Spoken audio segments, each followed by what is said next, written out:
In today's video, I'm going to teach you how to copy the index code from Asana 2025, step by step. When people say index code in Asana, they're usually talking about the unique task ID. You might need it for integrations, support tickets, or linking directly to a specific task. I'll show you two simple ways to grab it, starting with the quickest method and then how to extract just the numeric ID if that's what you need. First, the easiest method is to copy the task link.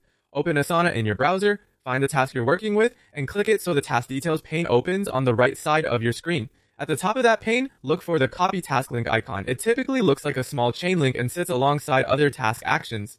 Click it, and Asana will copy a direct link to your clipboard. Now you can paste that link wherever you need, maybe into a message, a document, or an integration field. The link includes both the project ID and the task ID, and the task ID is the long number at the very end of the URL.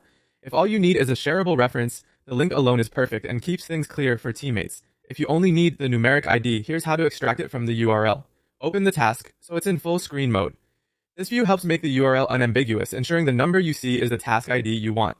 Go to your browser's address bar and look closely at the URL. The last portion, the long string of digits at the end, is the task ID. Select just that number and copy it. A quick tip, make sure you don't include any extra characters like slashes or trailing parameters. You want only the digits. This is especially helpful if you're pasting the ID into an automation, an API field, or reporting tool that accepts numeric identifiers but not full links.